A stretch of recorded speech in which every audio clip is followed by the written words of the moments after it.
Pastor Rambaba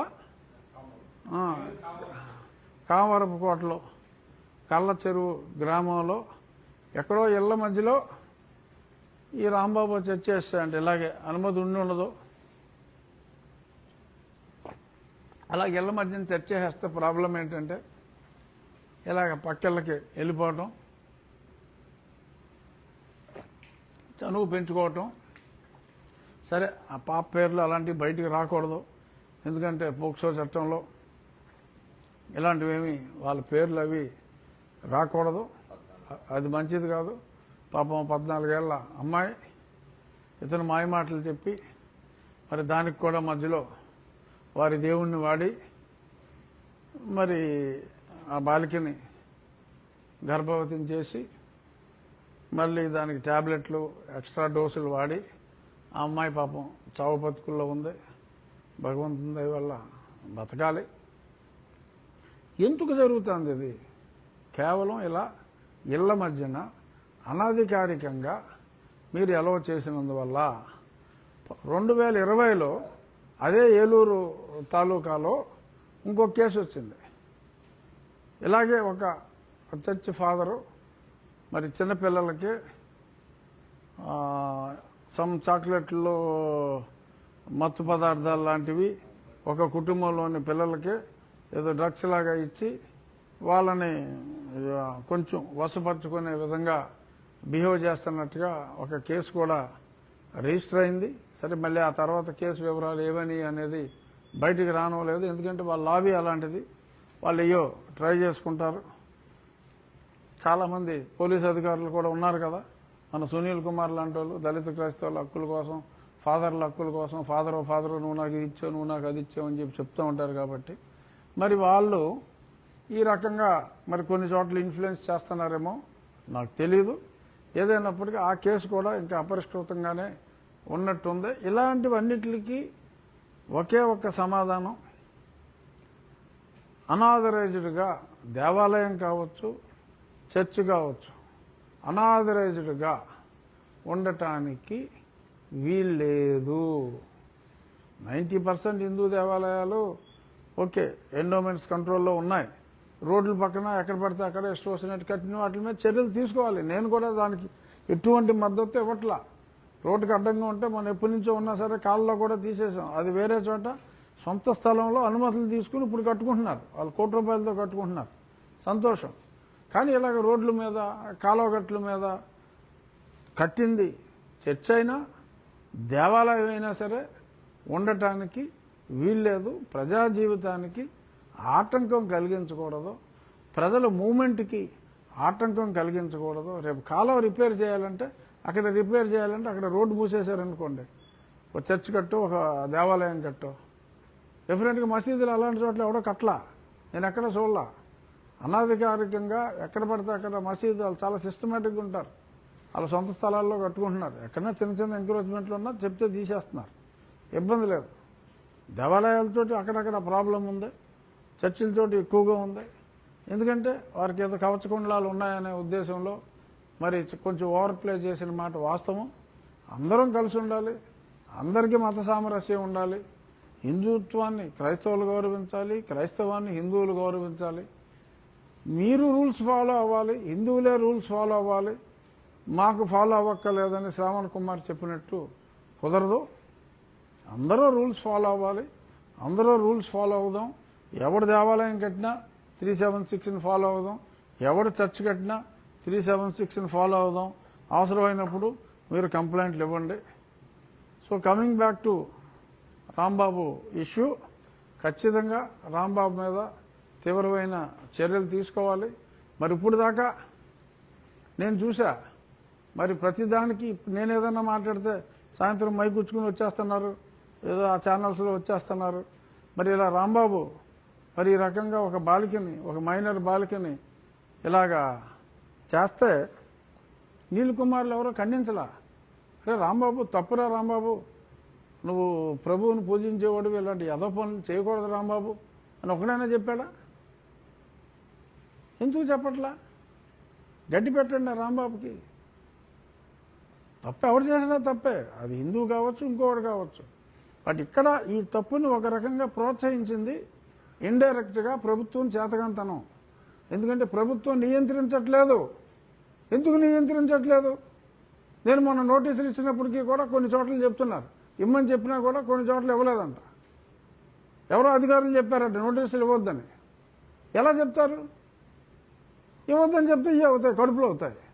రేపు ఎవరు బాధ్యులు? ఆ బాలిక గర్భానికి ఎవరు బాధ్యులు? అనధికార దేవాలయం మీద, ఆ ప్రార్థనాలయం మీద చర్యలు తీసుకోకుండా ఆ ప్రార్థనాలయం అక్కడ ఉన్నందువల్లే కదా రాంబాబు ఒక బాలికని చెరపట్టగలిగాడు. మరి ముందే ఆ రూల్ను ఫాలో అయి ఉంటే అది ఉండేది కాదు కదా. మరి దీనికి ఎవరు బాధ్యులు? ఇప్పుడు ఏలూరు కలెక్టర్ తీసుకుంటుందా బాధ్యత? అక్కడ పోలీస్ అధికారులు ఆ ఊరు సెక్రటరీలు తీసుకుంటారా బాధ్యత? విచ్చలవిడిగా వదిలేసి ఎక్కడ పడితే అక్కడ ఇళ్ల మధ్యన తీర్మానాలని ఓట్ల రాజకీయం కోసం చర్యలు తీసుకోకుండా వదిలేసి ఇవాళ ఎవరో ఆ చిన్న పాప ఆవిడ జీవితానికి ఏంటి? సరే పేర్లు చెప్పకుండా ఏమి చెప్పకుండా మనం ఉంటాం. అయినా సరే ఆ పాప జీవితం ఈరోజు ఇలా అయింది అంటే దానికి కారణం అధికారుల అలసత్వం కాదా? రాజకీయ నాయకులు ఓట్లు చేసే ఎదవ రాజకీయాలు కాదా? నేను చెప్పేది ప్రజాస్వామ్యబద్ధంగానే రాజకీయాలు చేద్దాం. ఎవడో ఓటు కోసం మనం చూసుకుని వాళ్ళని మనం నియంత్రిస్తే వాళ్ళు మనం ఓటేయరు అనే సంకుచిత స్వభావంతో మనం యాక్ట్ చేస్తే బలైపోయే వాళ్ళ జీవితాలకి సమాధానం ఎవడు చెప్తాడు? ఎందుకు మనం చేసుకున్న చట్టాలని మనం ఫాలో అవ్వాలి అంటే ఎవరి కోసం ఎందుకు భయపడాలి? తెలీదు, అర్థం కాదు. రేపు 14వ తారీఖు నేను పుట్టినరోజు, నన్ను కొట్టినరోజు. 5 సంవత్సరాలు అవుతుంది నన్ను కొట్టి. అతిగతి లేదు. A1 ఇప్పుడు దాకా ఏదో ఒకసారి పిలిచి హలో హలో అన్నట్టుగా ఉన్నారు. బరి తెగించి బజార్లో అమ్మటా తిరిగి మాట్లాడుతున్నాడు నోటుకు వచ్చినట్టు. ఒక ప్రభుత్వ ఉద్యోగాలు ఉండి తిరగడానికి లేదు, చర్యలు లేవు. సరే 5 సంవత్సరాలు పూర్తయ్యే సందర్భంలో నాకు అది గుర్తొచ్చింది. అందుకని నేను ఎమోషనల్గా చెప్పా. సరే ఎన్ని రోజులు బజార్లు అమ్మటా పడి తిరుగుతారో, ఎన్ని రోజులు తిరగనిస్తారో చూద్దాం.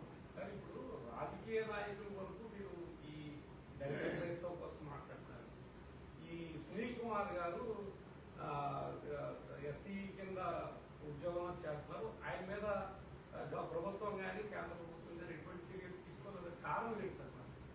తెలీదు కారణం. నేను ఇచ్చిన కంప్లైంట్లు వెరిఫై చేసి లేదు, వెరిఫై చేసి చర్యలు తీసుకోమని కూడా రాశారు. రాసినప్పటికీ కూడా మరి ఏమో మరి అతనికి విపరీతమైన ప్రజాబలం ఉంది అని తెలియక భావిస్తున్నారేమో. ఇలాగే ప్రజాబలం ఉందన్నోడికి 70 ఓట్లు వచ్చినాయి. ప్రజాబలం ఉందని అవుతుంది. ఏం చేయాలి? ఏదో నేను కంప్లైంట్ ఇవ్వగలిగాను, పరిశీలి చేస్తున్నాను, చూద్దాం. నేను కేంద్ర ప్రభుత్వానికి 5 ఏళ్ల క్రితమే చెప్పాను, అతను ఏమనే సంస్థ పెట్టాడు, అలా సంస్థలు పెట్టి రన్ చేయడానికి వీల్లేదు. అది సింపుల్ బేసిక్ కామన్ సెన్స్.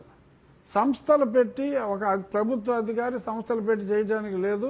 ప్రభుత్వ అధికారి ఇష్టం వచ్చినట్టు పబ్లిక్లోకి వచ్చి ఆయన సీఎం చేస్తాను, ఈయన సీఎం చేస్తాను అని వాగడానికి లేదు. ఆ వాగుని ఎందుకు భరిస్తున్నారో నాకు తెలియదు. ఎందుకు అచేతనంగా నోరు మూసుకు కూర్చుంటున్నారో నాకు తెలియదు. I'm sorry to say this, but it's wrong. These are all fundamentals rules. మరి ఎందుకు ఫాలో అవ్వట్లేదు ఇతని విషయంలో అంటే ఏమో, ఇవాళ కాకపోతే రేపు, రేపు కాకపోతే ఎల్లుండి ఫాలో అవుతారు అన్న విశ్వాసం నాకుంది. వ్యవస్థ మీద నమ్మకం ఉంది కాబట్టి ఈరోజు కాకపోతే రేపైనా ఫాలో అవుతారేమో అని అనుకుంటున్నా. అడ్డంగా మాట్లాడుతున్నారు, ఇష్టం వచ్చినట్టు మాట్లాడుతున్నారు, ఊర్లు తిరుగుతూ మాట్లాడుతున్నారు. ఫలానా కులం వాడు ముఖ్యమంత్రి అవ్వాలి అని కూడా మాట్లాడుతున్నారు.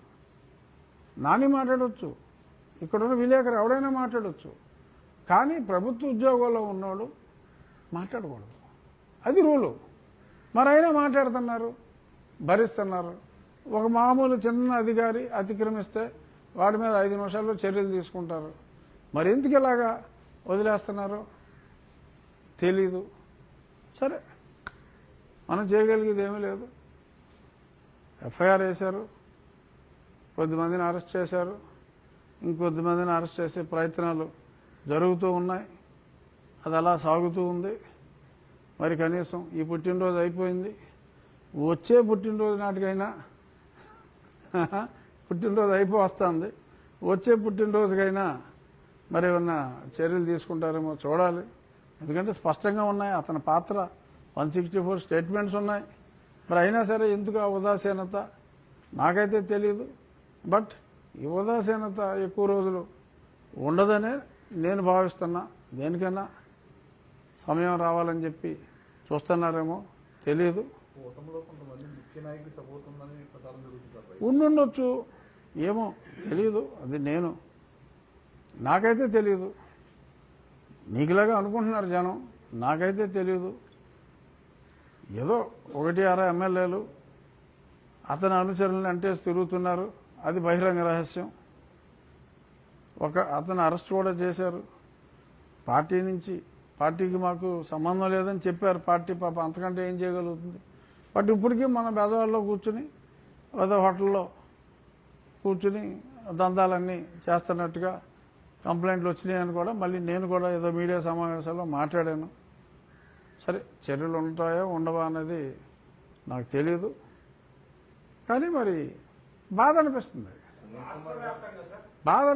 ఇంత దారుణంగా రాష్ట్రంలో ఎన్నికల్ని ప్రభావితం చేసిన అంశం నన్ను కస్టోడియల్ టార్చర్ అంశం. నేను మాట్లాడుతూనే కాదు, ప్రజలందరికీ తెలిసిన కామన్ అంశం ఏదన్నా ఉందంటే ఇదే. ఆ అంశం మీదే ఇప్పుడు దాకా ఆ కేసు పురోగతిలో అతి గతి లేదన్న అన్నప్పుడు బాధ అనిపిస్తుంది.